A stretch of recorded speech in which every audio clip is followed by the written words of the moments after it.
بسم الله الرحمن الرحيم. الحمد لله وكفى وسلام على عباده الذين اصطفى. أما بعد فأعوذ بالله من الشيطان الرجيم. لقد رضي الله عن المؤمنين إذ يبايعونك تحت الشجرة فعلم ما في قلوبهم فأنزل السكينة عليهم وأثابهم فتحا قريبا. صدق اللہ العظیم. اللہ رب العزت کے پیارے نبی حضرت محمد الرسول اللہ صلی اللہ علیہ وسلم کی سیرت طیبہ کا مبارک ذکر چل رہا تھا اور اس کے چیدہ اہم واقعات جس سے ہمارا ایمان تازہ ہو، جس سے اللہ کے نبی حضرت محمد الرسول اللہ صلی اللہ علیہ وسلم کی محبت ہمارے دلوں میں مرکوز ہو، ہمیں اللہ کے نبی کی اتباع زندگی کے ہر موڑ پر آسان ہو۔ الحمدللہ یہ سلسلہ چل رہا تھا مدینہ منورہ کے 10 سالہ جو عظیم الشان واقعات تھے اور اللہ کے نبی صلی اللہ علیہ وسلم کا بنفس نفیس غزوات میں تشریف لے جانا، جہاد کے لیے تشریف لے جانا اور صحابہ کی قربانیوں کا ذکر چل رہا تھا۔ جب 6 سال مدینہ منورہ کے، جسے ہجرت کے 6 سال کہا جاتا ہے،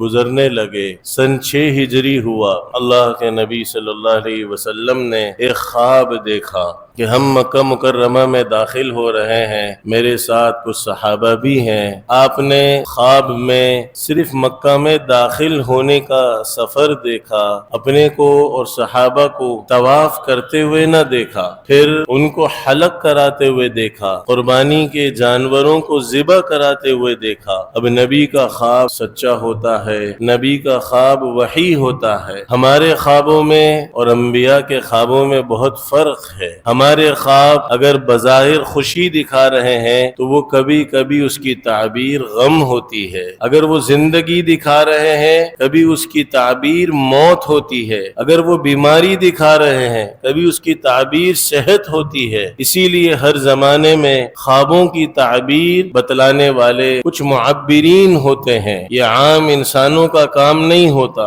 عام علماء کا بھی کام نہیں ہوتا۔ اللہ رب العزت نے حضرت یوسف علیہ السلام کے خوابوں کی تعبیر کا جو علم تھا قرآن میں اس کو ذکر کیا کہ ہم نے ان کو علم لدنی عطا کیا۔ اس کو اللہ نے کہا یہ ہمارا خاص علم ہے۔ جب یوسف علیہ السلام جیل کے اندر تھے، اس وقت بادشاہ نے خواب دیکھا تھا اور اس نے اس کی تعبیر کے لیے 2 لوگوں کو وہاں پر بھیجا تھا، اور پھر یوسف علیہ السلام نے تعبیر بتلانے سے پہلے بادشاہ سے یہ کہلوایا کہ ان عورتوں کے بارے میں بتلاؤ کیا ہوا ان عورتوں کا جنہوں نے اپنے ہاتھوں کو کاٹ دیا تھا۔ یعنی مقصد یہ ہے کہ پہلے میرا مسئلہ حل کرو پھر خواب کی تعبیر ملے گی۔ بہرحال وہ تفصیلی واقعہ ہے۔ جب ان کے انتقال کا وقت آیا حضرت یوسف علیہ السلام کے، تو انہوں نے اللہ کا شکر جن نعمتوں پر ادا فرمایا، اس میں ایک نعمت تو اللہ نے پھر جو ان کو بادشاہت عطا فرمائی تھی، رب قد آتیتنی من الملک وعلمتنی من تأویل الاحادیث، اے اللہ آپ نے مجھے بادشاہت بھی عطا فرمائی، آپ نے مجھے خوابوں کی تعبیر کا علم بھی عطا فرمایا، انت ولی فی الدنیا والآخرہ توفنی مسلما والحقنی بالصالحین، میرا خاتمہ ایمان کی حالت میں فرمانا اور مجھے اپنے نیک بندوں میں شامل فرما دینا۔ تو اللہ نے یہ علم حضرت یوسف علیہ السلام کو عطا فرمایا تھا۔ تو آج بھی اللہ نے کچھ علماء کو، اللہ کے نیک بندوں کو اللہ کے نبی کے بعد سے آج تک یہ علم سینہ بسینہ عطا فرمایا۔ معبرین نے مستقل کتابیں لکھی ہیں۔ تو حضرت محمد الرسول اللہ صلی اللہ علیہ وسلم اور انبیاء کے جو خواب ہوتے ہیں نہ صرف یہ سچے ہوتے تھے بلکہ یہ اللہ کا ایک حکم بھی ہوتا تھا۔ جب آپ نے یہ خواب دیکھا میں مکہ میں داخل ہو رہا ہوں اور میرے ساتھ صحابہ بھی ہیں، تو گویا حکم تھا کہ سفر کرو۔ اب اللہ کے نبی صلی اللہ علیہ وسلم نے حکم دیا سفر کرو۔ سفر کے لیے 1400 100 کے قریب صحابہ احرام باندھ کر تیار ہو گئے۔ اب وہ تو بیت اللہ کے دیدار کے دیوانے تھے، 6 سال کا عرصہ گزر گیا تھا، بیت اللہ ان کی نظروں سے اوجھل تھا، حجر اسود ان کی نظر سے اوجھل تھا،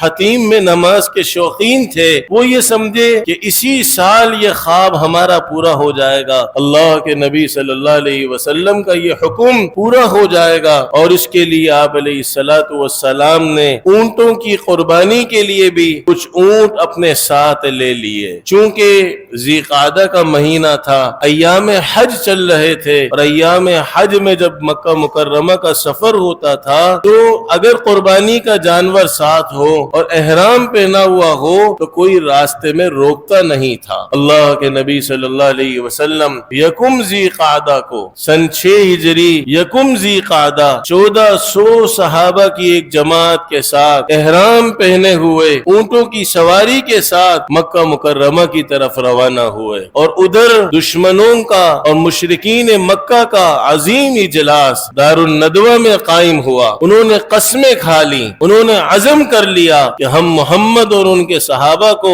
بیت اللہ میں داخل نہیں ہونے دیں گے، محمد اور ان کے ساتھیوں کو اس سرزمین پر آنے نہیں دیں گے، اور انہوں نے ان کے مقابلے کے لیے 8000 لوگوں کا لشکر تیار کر لیا۔ اللہ کے نبی صلی اللہ علیہ وسلم چونکہ لڑائی کے ارادے سے گئے نہیں تھے، آپ نے عام راستے سے ہٹ کر حدیبیہ کا راستہ اختیار فرمایا۔ حدیبیہ میں اللہ کے نبی صلی اللہ علیہ وسلم پہنچے، آپ علیہ السلام نے پیغام بھجوا دیا مشرکین کو کہ میرا کوئی لڑائی کا ارادہ نہیں ہے، میرے کسی صحابی کا کوئی لڑائی کا ارادہ نہیں ہے، بس ہم تو بیت اللہ کی زیارت کرنے کے لیے آئے ہیں، عمرے کی نیت سے آئے ہیں، ہمارا یہ مقصد پورا ہو جائے ہم تو واپس چلے جائیں گے۔ اب اللہ کے نبی صلی اللہ علیہ وسلم کے اس پیغام پر انہیں یقین نہیں آ رہا تھا، تو انہوں نے اپنے گھر کا ایک فرد عروہ بن ابو مسعود ثقفی اس کا نام تھا، ابو سفیان کا داماد تھا، اس کو بھیجا کہ جاؤ محمد اور اس کے ساتھیوں کے خیمے میں جا کر ان کے عزائم معلوم کرو، وہ کس نیت سے یہاں پر آئے ہیں۔ تو سبحان اللہ، عروہ بن ابو مسعود الثقفی جب پہنچا اور خاموشی سے اللہ کے نبی صلی اللہ علیہ وسلم کے خیمے میں داخل ہوا، صحابہ کے خیموں میں داخل ہوا، تو اس نے دیکھا کہ واقعی سب احرام پہنے ہوئے ہیں، کسی کے اوپر لڑائی کے اور آپس میں قتال کے کوئی جذبات نہیں ہے، اور اس کے ساتھ ساتھ اس نے جو اللہ کے نبی صلی اللہ علیہ وسلم کے صحابہ کا، اللہ کے نبی صلی اللہ علیہ وسلم کے ساتھیوں کا، اللہ کے نبی کے ساتھ جو اکرام دیکھا، جو اعزاز دیکھا، جو عقیدت دیکھی، تو اس کا دل تو بہت زیادہ نرم ہو گیا، بہت زیادہ متاثر ہو گیا، اور اس نے واپس جاتے ہوئے اللہ کے نبی صلی اللہ علیہ وسلم سے فرمایا کہ آپ اگر کچھ پیغام دینا چاہتے ہیں تو مجھے پیغام دے دے۔ آپ نے فرمایا میں اپنا پیغام، صلح کا پیغام تمہارے ذریعے نہیں بھیجوں گا، میں اپنے ایک ساتھی کے ذریعے بھیج دوں گا۔ اب عروہ بن ابو مسعود الثقفی پہنچا، اس نے سارے سرداران قریش سے جو بات کی، کیا عظیم جملے تھے، سبحان اللہ، ایمان تازہ کرنے والے جملے۔ اس نے کہا کہ یہ محمد اور اس کے صحابہ اور اس کے ساتھی کسی قسم کی لڑائی کا ارادہ نہیں رکھتے، یہ تو احرام پہنے ہوئے، یہ تو اللہ کے در کے دیدار کے دیوانے ہیں، یہ تو بیت اللہ کی زیارت کا شوق رکھتے ہیں، یہ تو عمرے کی نیت سے صرف آئے ہیں۔ اور پھر اس نے ساتھ ہی یہ کہا کہ میں نے کسرا کا دربار بھی دیکھا اور اس کی بادشاہت بھی دیکھی، میں قیصر روم کے پاس بھی گیا، میں نے اس کے ماننے والوں کا اس کے یہاں اکرام بھی دیکھا، دنیا بھر کی بڑی بڑی عدالتوں میں اور بڑے بڑے حکمرانوں کے پاس میں گیا، لیکن میں نے کسی کو اپنے بڑے کی تعظیم اتنی کرتے ہوئے نہیں دیکھا جتنا محمد کے صحابہ کو محمد کی تعظیم کرتے ہوئے میں نے دیکھا۔ وہ بات نہیں کرتے مگر سارے ان کی طرف متوجہ ہو جاتے ہیں، ان کی بات کو سنتے ہیں، وہ ابھی حکم نہیں دیتے کہ سارے سر تسلیم خم کر دیتے ہیں، وہ وضو کرتے ہیں، ان کے وضو کے پانی کو اپنے جسم پہ صحابہ مل رہے ہوتے ہیں، وہ تھوک پھینکتے ہیں، ان کی تھوک کو لے کر صحابہ اور ان کے ساتھی اپنے جسم پر مل رہے ہوتے ہیں۔ اللہ کی قسم، میں نے محمد کے صحابہ کو جو محمد کی تعظیم کرتے ہوئے دیکھا، دنیا کے کسی بادشاہ کی وہ میں نے تعظیم نہیں دیکھی، اور میرا مشورہ یہ ہے کہ آپ ان کے لیے راستے کھول دیں، یہ لڑنے کی نیت سے نہیں آئے ہیں۔ چنانچہ اندر سے گویا اللہ نے اسے اسلام کی توفیق عطا کر دی۔ اتنا عظیم دربار، صحابہ کے جذبے اور ولولے۔ بہرحال اللہ کے نبی صلی اللہ علیہ وسلم نے حسب وعدہ حضرت عثمان رضی اللہ عنہ کو منتخب فرمایا، اپنا پیغام لے کر قریش کے سرداروں کی طرف ان کو روانہ کیا کہ صلح کا ارادہ ہے ہمارا، ہم لڑنے کے لیے نہیں آئے ہیں، اور فرمایا اے عثمان اگر کوئی بھی وہ شرط رکھیں گے، اگر وہ خلاف شرع نہیں ہوگی، دین کے خلاف نہیں ہوگی، آج میں ان کی ساری شرائط تسلیم کر لوں گا۔ اب اللہ کے نبی صلی اللہ علیہ وسلم کے یہ جذبات دیکھ کر صحابہ بھی تھوڑا سا وقتی پریشان ہو رہے تھے کہ ایسا نہ ہو کہ ہمیں واپس کر دیا جائے، ایسا نہ ہو، کیونکہ اللہ کے نبی تو ہر قسم کی شرط ماننے کے لیے تیار ہیں۔ لیکن یاد رکھیے دین جذبات کا نام نہیں ہے، دین حکم کی تعمیل کا نام ہے۔ آج صحابہ کے عظیم الشان جذبات ایک طرف اللہ کا حکم، ایک طرف اللہ کے نبی صلی اللہ علیہ وسلم کا حکم، حکمت عملی، اچھے اخلاق، بعض اوقات اللہ کی خاطر جھک جانا، بعض اوقات اللہ کی خاطر صلح کر لینا۔ آپ نے آج صلح کا مضبوط ارادہ کر لیا، کیسی شرائط ہو، کیسی ان کی طرف سے سخت باتیں ہوں، آج تو میں ان سے صلح کر لوں گا۔ لیکن اس کے پیچھے کیا حکمتیں تھیں؟ سبحان اللہ، یہ صلح کوئی معمولی صلح نہیں تھی، اس کے پیچھے سب سے بڑی جو حکمت تھی وہ مشرکین مکہ 10 سال کے لیے ہم آپس میں لڑیں گے نہیں، جو صلح کی ایک شق تھی جو میں عرض کروں گا۔ تو اللہ کے نبی صلی اللہ علیہ وسلم نے مدینہ منورہ میں یہودیوں سے صلح کر کے گویا انہیں باندھ دیا، آپس میں لڑیں گے نہیں۔ اب ایک طاقت رہ گئی تھی مشرکین کی، اب آپ نے آج یہ نیت کی کہ صلح کے ذریعے ان کو بھی باندھ دیا جائے، اور دوسرا اللہ کے نبی صلی اللہ علیہ وسلم اس پر خوش تھے کہ یہ ہمیں اس قابل سمجھ رہے ہیں کہ یہ ہمارے ساتھ صلح کر رہے ہیں، بس اللہ کا یہ حکم تھا۔ بہرحال حضرت عثمان رضی اللہ عنہ جب وہاں پہنچے، سبحان اللہ کیا جذبات تھے، صحابہ آپس میں بات کرنے لگے کہ آج تو عثمان کے مزے ہو گئے، آج تو عثمان ہم سے پہلے بیت اللہ کا طواف کر کے فارغ ہو جائیں گے۔ لیکن اللہ کے نبی صلی اللہ علیہ وسلم نے فرمایا عثمان ایسا نہیں ہے، جب تک محمد طواف نہیں کرے گا عثمان بھی طواف نہیں کر سکتا۔ ادھر اللہ کے نبی یہ صحابہ سے بات کر رہے تھے، ادھر حضرت عثمان کو مشرکین نے پیشکش کی کہ آپ ہم سے صلح کرنے سے پہلے بیت اللہ کا طواف کر لیجئے، بیت اللہ کا دروازہ آپ کے لیے کھلا ہے۔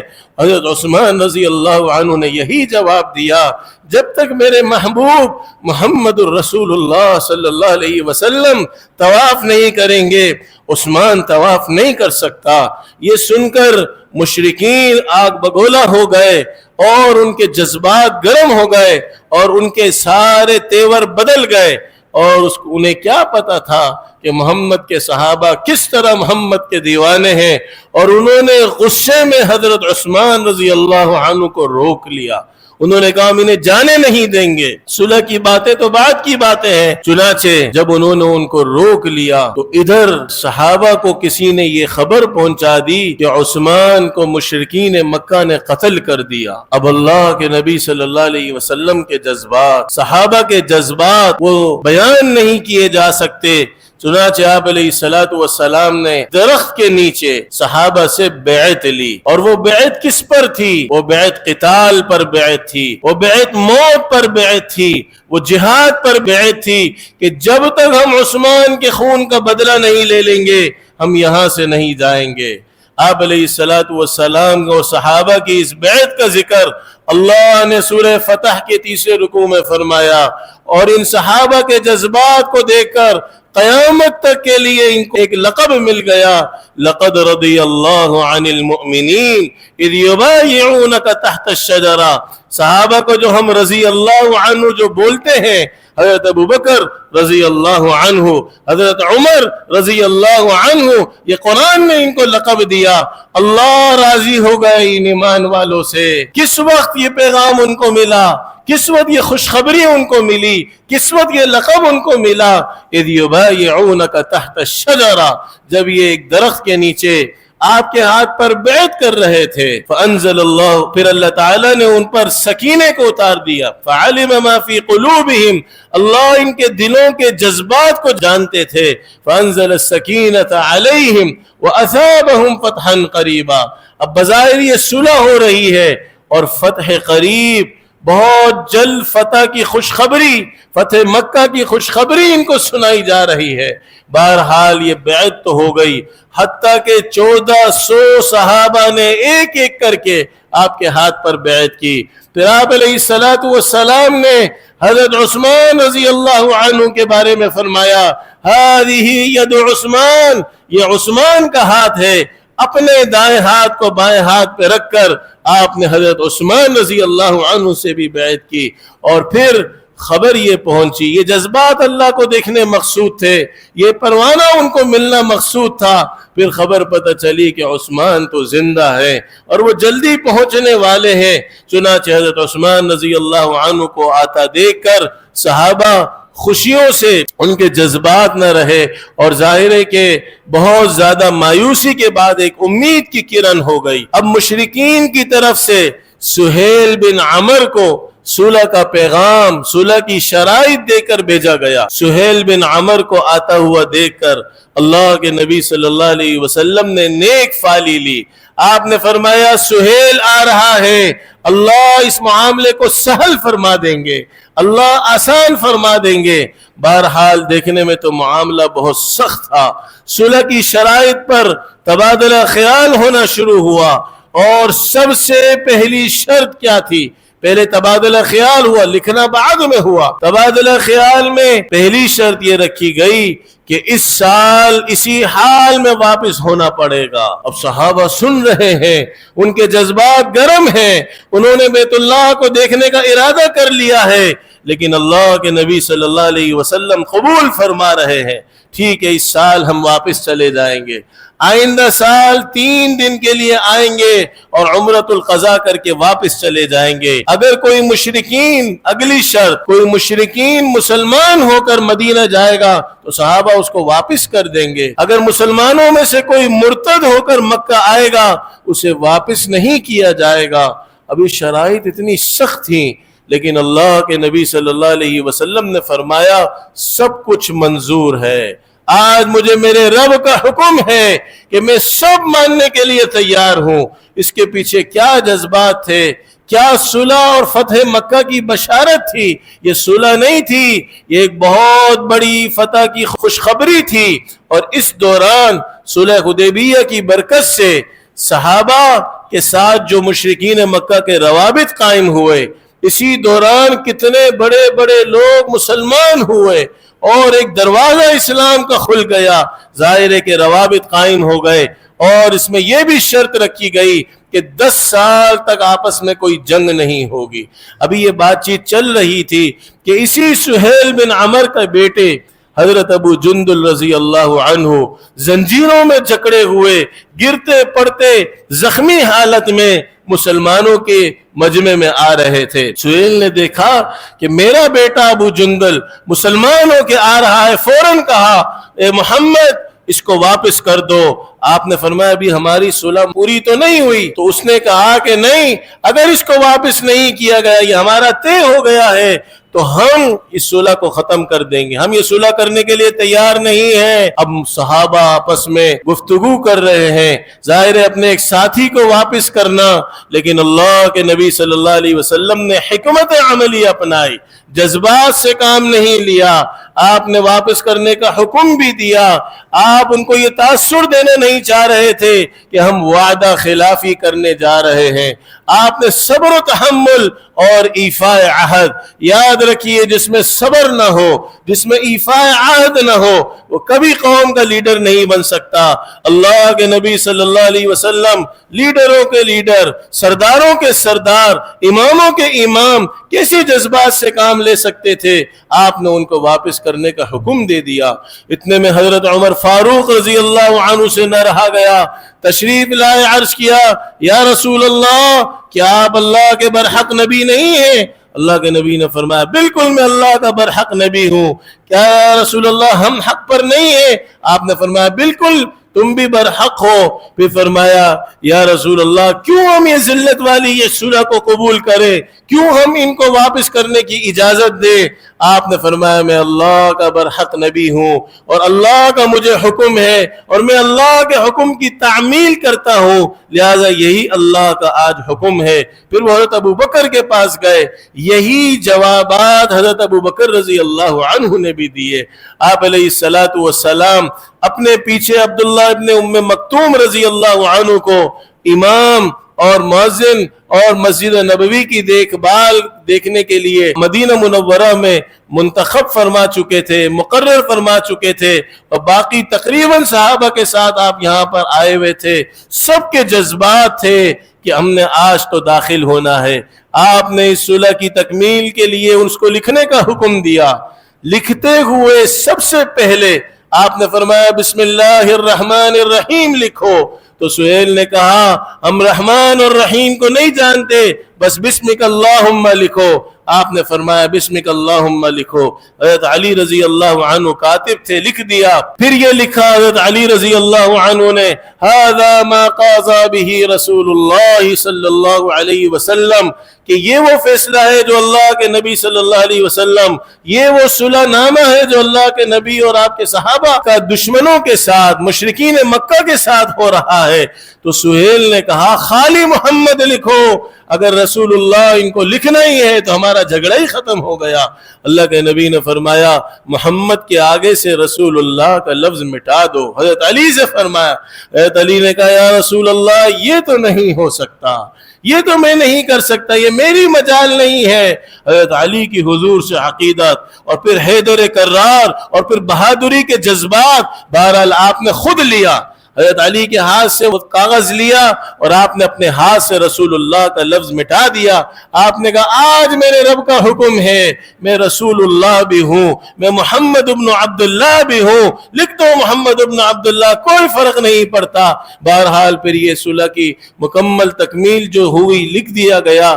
اب اس کے بعد اللہ کے نبی صلی اللہ علیہ وسلم نے صحابہ کو حکم دیا کہ اپنی قربانی کے جانور ذبح کر دو اور حلق کرا لو۔ اب اللہ کے نبی کے حکم کو ماننے کے لیے یہ بہت زندگی میں ایک ایسا عظیم وقت تھا، اتنا عظیم امتحان کا وقت تھا کہ صحابہ فرمانے لگے یا رسول اللہ اب یہ کیسے کریں، کیسے کریں؟ بیت اللہ قریب ہے، ہم داخل ہوں گے، ہم ان سے مقابلہ کریں گے، ہم شہید ہو جائیں گے۔ صحابہ نے انکار کر دیا، لیکن یہ صحابہ کا انکار اللہ کے نبی کے حکم کا انکار نہیں تھا۔ وہ سمجھ رہے تھے کہ شاید حکم تبدیل ہو جائے، تھوڑا انتظار کر لیں، شاید نسخ عمل ہو جائے۔ اللہ کے نبی صلی اللہ علیہ وسلم اپنے ازواج مطہرات کے پاس تشریف لے گئے۔ حضرت ام سلمہ رضی اللہ عنہا آپ کے ساتھ تھیں، اور یہ جو نیک بیویاں ہوتی ہیں خیر متاع دنیا ہوتی ہیں، دنیا کی بہترین متاع اللہ کے نبی فرما رہے المرأۃ الصالحہ ہوتی ہے، جو شوہر کی غم کو ہلکا کرنے والی ہوتی ہے۔ حضرت ام سلمہ رضی اللہ عنہا نے کوئی بات صحابہ کے بارے میں ایسی نہیں فرمائی، اللہ کے نبی کے غم کو زیادہ نہیں کیا۔ کہا یا رسول اللہ ایسی کون سی پریشانی کی بات ہے، آپ ان کو کچھ نہ کہیں، ظاہر ہے ان کے اتنے جذبات ہیں، بیت اللہ کی محبت ہے، مکہ کی سرزمین کا اشتیاق ہے، جہاں ابراہیم خلیل اللہ ہزاروں اولیاء اور صلحاء کی دعائیں آج بھی گونج رہی ہیں، جو افضل جگہ اس سرزمین کی ہے۔ یا رسول اللہ فکر نہ کریں، آپ یہ کیجئے کہ آپ اپنے سر کا حلق کرا لیجئے، آپ قربانی کر لیجئے، سب سے پہلے اپنے اونٹ کا نہر کیجئے اور آپ قربانی کر لیجئے، صحابہ کو کچھ نہ کہیے۔ اب اللہ کے نبی صلی اللہ علیہ وسلم نے قربانی فرمائی اور اپنا حلق شروع کر دیا، اور اپنے بال کٹوا کر ایک کیکر کے درخت کے نیچے رکھ دیے۔ تو صحابہ کرام کے جذبات اور بڑھ گئے، صحابہ نے پہلے تو دوڑ لگائی، ان بالوں کو آپس میں تقسیم کر لیا، پھر کسی نے اس بال کو اپنی ٹوپی کے اندر سی لیا، کسی نے اپنی پانی کی بوتل میں ڈال دیا، کسی نے کس طرح محفوظ کر لیا۔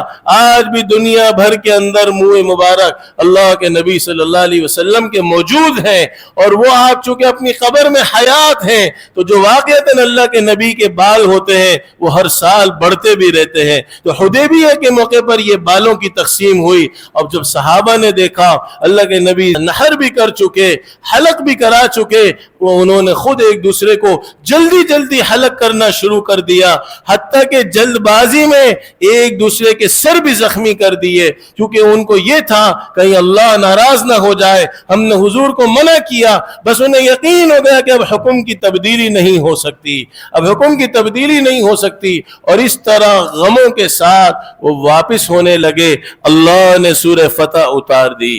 جیسے ہی آپ حدیبیہ سے نکلے، 14 دن قیام حدیبیہ میں کیا، واپسی ہونے لگی، اللہ نے سورہ فتح اتار دی، اِنَّا فَتَحْنَا لَكَ فَتْحًا مُبِينًا لِيَغْفِرَ لَكَ اللَّهُ مَا تَقَدَّمَ مِن ذَنبِكَ إِلَى آخِرِهِ۔